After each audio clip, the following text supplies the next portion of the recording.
जेव्हापासून भेसळखोरांवर कारवाया चालू केल्या तुकारामजी मुंडे साहेबांनी, तेव्हापासून प्रत्येकांना समजलं, की आपल्या घरामध्ये कोणकोणत्या पदार्थांमध्ये भेसळ येत होती. पण सगळ्यात महत्त्वाचं आहे दूध. मग हे दुधामध्ये भेसळ करणारे कोण होते?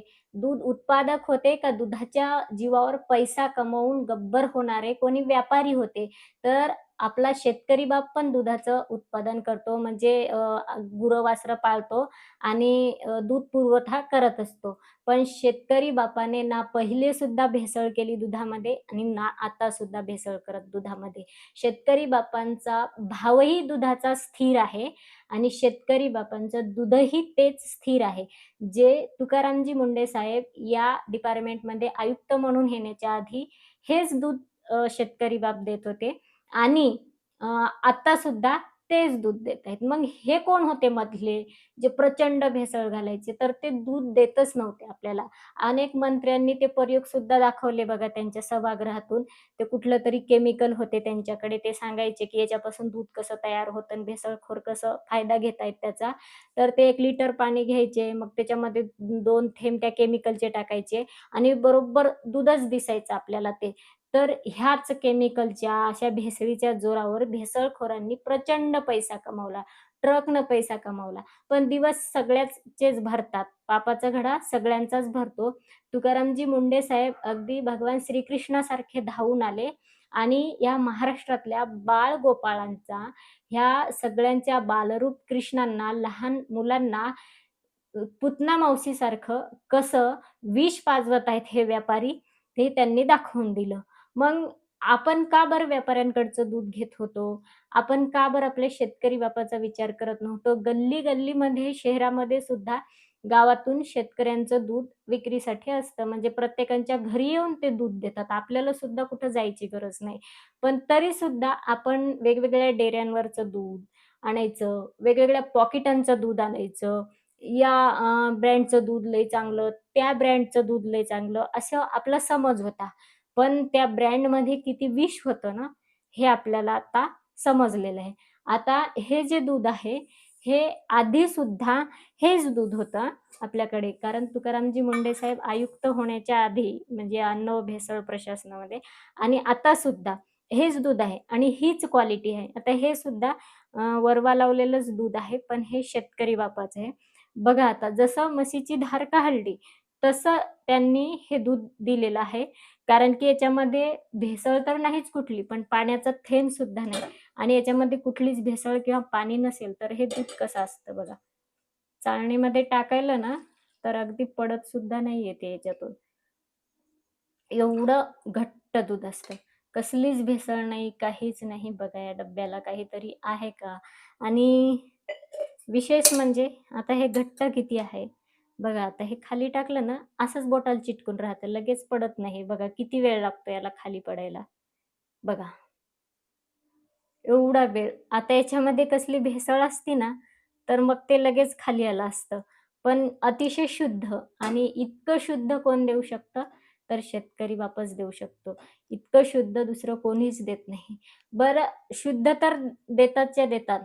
पण कधीच आमचे इतके वरव्याचे दिवस झाले, असं झालं, तसं झालं, सगळं आपल्याच मनावर किती झाले तुम्हीच लिहून ठेवा आणि तुमच्या मनानंच तुम्हाला जेव्हा पैसे द्यायचे त्याचे द्या. कुणी मागायला येत नाही. कुणी म्हणजे हे सगळं कोण करू शकतं?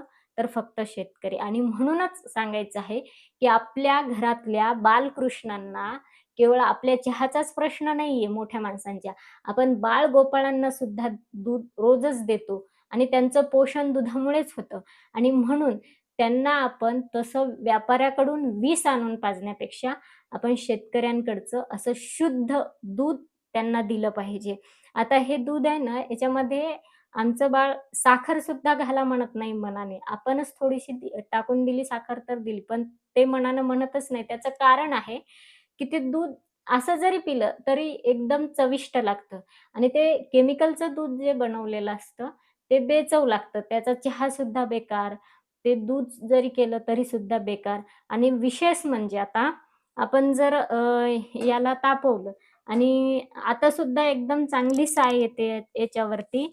पण आपण सकाळी जर पाहिलं आता तापवून ठेवलं आणि जर सकाळी बघितलं या दुधाला आपण, तर एकदम अशी जाडसर साय येते आणि ती इतकी छान दिसते, त्याच्यातून आपोआप तूप असं बाहेर यायल्यासारखं वाटतं. आणि आपण जर त्याचा पेढा वगैरे बनवला, एकदम शुद्ध आणि सुगंधी पेढा तयार होतो. आता आमच्या बाळांना सवय नाही बाहेरचं खायची, म्हणून आम्ही ह्याच दुधाचा घरी त्याला रोज पेढा बनवून देतो थोडासा, कमी साखर घालून. मग ते ह्या पेढ्याशिवाय दुसरं काहीच मागत नाही. कधीच आणि त्याचं एक कारण आहे शुद्ध दूध दिल्यामुळं त्यानं कधीच चॉकलेट मागत नाही, कधी बाहेरचे बिस्किट मागत नाही. कारण ते म्हणतात आपल्या घरचाच पेढा खूप गोड आहे. हे कशामुळं? एवढा चविष्ट कशामुळं? तर फक्त शेतकरी बापाच्या प्रामाणिकपणामुळं.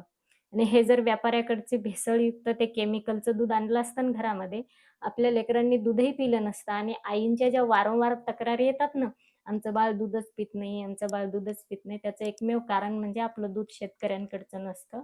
ते दूध व्यापाऱ्यांकडचं असतं. आता 2 वर्षापूर्वी आमच्याकडे एका व्यापाऱ्याच्या डेअरीवरून दूध यायचं. तर त्या दुधावरती साय कधीच यायची नाही किंवा ते दूध अलग-अलग प्रकारचंच दिसायचं. कधी वेगळंच, कधी वेगळंच दिसायचं. दुसरी गोष्ट ते असं कॅटलीमध्ये, डब्यामध्ये दूध देत नव्हते. घरूनच पाउच बनवून आणायचे किंवा तिथं डेअरीवर यायचे पाउच बनवून आणि त्या पॉकेटमध्ये ते दूध यायचं. तर अर्धा लिटर दूध म्हणून ते द्यायचे, पण ते दूध असं एवढाच ग्लासभर भरायचं. म्हणजे 2 कप भरायचं, फक्त 2 कप भरायचं. कधी-कधी 1.5च कप भरायचं ते. छोटे कप, ते बी असा मोठा कप नाही, छोटे. कधी 1.5च कप भरायचं ते. आणि आता हे जे दूध आहे, हे पूर्ण अशी ही कॅटली पूर्ण भरते ही कॅटली आणि हे जे आहे ना, हे थोडंसं रिकामं राहतं आणि याच्यामध्ये पुन्हा एवढंच पाणी आपण जर याच्यामध्ये घरी पाणी टाकलं, आपल्या घरचं वापराचं म्हणजे रोजचं प्यायचं, तर जेवढं दूध आहे अर्धा लिटर, तेवढंच अर्धा लिटर आपण त्याच्यामध्ये जर पाणी घातलं, तरीसुद्धा ते दूध चव बदलत नाही.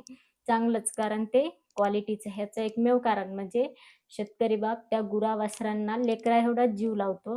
त्याच्यासाठी त्यांना चारा-पाणी करणं गुरावासरांचं, मेहनत करणं, त्याच्याशी त्या गुरावासरांशी त्यांचं जोडलेलं नातं आणि समाजाशी शेतकऱ्याचं जोडलेलं नातं आणि याच्यामुळं ह्या सगळ्यांच्या प्रेमातून, आपुलकीच्या नात्यातून आपल्या घरी जे दूध येतं, ते अधिक चविष्ट, सात्विक आणि शुद्ध असतं.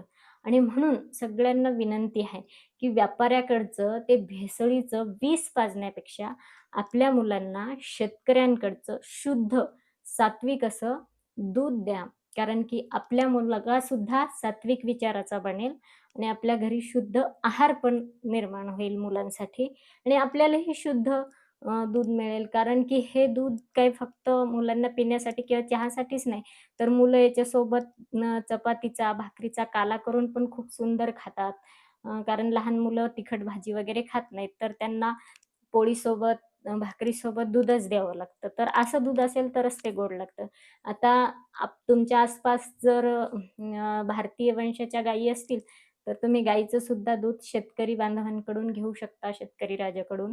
आणि सगळ्यात महत्त्वाचं म्हणजे शेतकऱ्यांना भाव कमी जास्तसाठी कधीही असं हे करत जाऊ नका, की अ, दुधाचा भाव एवढाच आहे, तुम्ही कसं काय? कारण शेतकऱ्यांचा भाव जो आहे ना, तो आज दुधाला एवढी किंमत येऊन सुद्धा शेतकऱ्यांनी भाव वाढवले नाहीत. किती प्रामाणिकपणा असेल बघा. नाहीतर ते आता 120, 130 जरी सहज करू शकले असते ना, पण जो पूर्वी होता ना 60-70 भाव, तोच त्यांनी आत्ता पण ठेवलेला आहे. 70च्या वर भाव ते वाढवत नाहीत. आणि व्यापारी जे असतात ना, पैसा कमावणारे फक्त ज्यांच्या घरी म्हैसही नसते, गायही नसते, काहीच नसते, ते जे असतात ना, तर ते भाव वाढवत असतात आणि ते सांगतात, की एक प्रकारचं दूध आहे 120 आहे, दुसरं जे आहे 80 आहे, तिसरं असं 70 आहे, असं आपल्याला क्वालिटी सांगतात. शेतकऱ्यांकडे असले काही प्रकार नसतात. एकच दूध असतं आणि एकच भाव असतो त्यांचा आणि ते कधीही बदलत नाहीत.